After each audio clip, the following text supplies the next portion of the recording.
വയനാട്ടിൽ വന്യജീവി ആക്രമണങ്ങൾ ഉണ്ടാകുന്നത് ആദ്യമായല്ല. കഴിഞ്ഞ കുറേ വർഷങ്ങളായി വയനാട്ടിലെ പല മേഖലയിലെയും ജനങ്ങൾ വന്യജീവി ഭീതിയിൽ തന്നെയാണ് കഴിയുന്നത്. 1980 മുതൽ 2025 വരെയുള്ള കാലത്ത് 151 പേരാണ് വന്യജീവി ആക്രമണത്തിൽ കൊല്ലപ്പെട്ടത്. അതിൽ ഏറ്റവും കൂടുതൽ ആളുകൾ കൊല്ലപ്പെട്ടത് തിരുനെല്ലി പഞ്ചായത്തിലാണ്. 86 പേരാണ് ഈ കാലയളവിൽ തിരുനെല്ലി പഞ്ചായത്തിൽ വന്യജീവി ആക്രമണത്തിൽ കൊല്ലപ്പെട്ടത്. കൂടുതലും കാട്ടാനയുടെ ആക്രമണത്തിലാണ് ആളുകൾ കൊല്ലപ്പെട്ടിരിക്കുന്നത്. കടുവ ആളുകളെ കൊല്ലുന്ന സംഭവങ്ങൾ കഴിഞ്ഞ 10 വർഷത്തിനിടയ്ക്കാണ് വയനാട്ടിൽ നിന്ന് റിപ്പോർട്ട് ചെയ്തത്.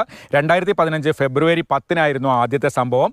നൂൽപ്പുഴയിലെ ഭാസ്കരൻ എന്ന ആളെയാണ് അന്ന് കടുവ കൊലപ്പെടുത്തിയത്. അതേ വർഷം തന്നെ ജൂലൈയിൽ കുറിച്യാട് സ്വദേശി ബാബുവും കടുവയുടെ ആക്രമണത്തിൽ കൊല്ലപ്പെട്ടു.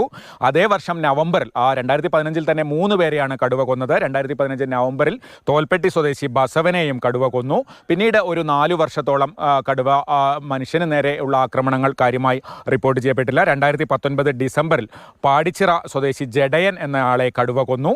പിന്നീട് 2020 ജൂണിൽ ഒരു വർഷത്തിനുള്ളിൽ തന്നെ പുൽപ്പള്ളി സ്വദേശി ബസവൻ കൊല്ലിയിലെ ശിവകുമാർ എന്നയാളെ കടുവ കൊലപ്പെടുത്തി.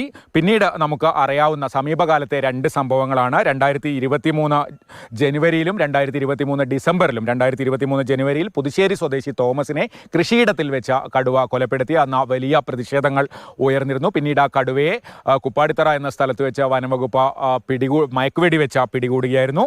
ഏറ്റവും ഒടുവിലായി 2023 ഡിസംബറിലാണ് സുൽത്താൻ ബത്തേരിക്കടുത്ത് വാഗേരി മൂടക്കൊല്ലിയിൽ പ്രജീഷിനെ കടുവ കൊലപ്പെടുത്തിയത്.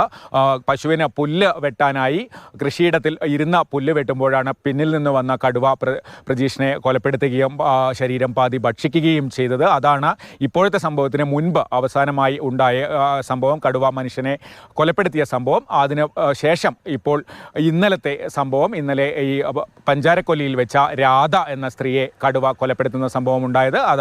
അതായത് കഴിഞ്ഞ 10 വർഷത്തിനിടെ ഇത്തരത്തിൽ 8 പേരെ കടുവ കൊലപ്പെടുത്തി.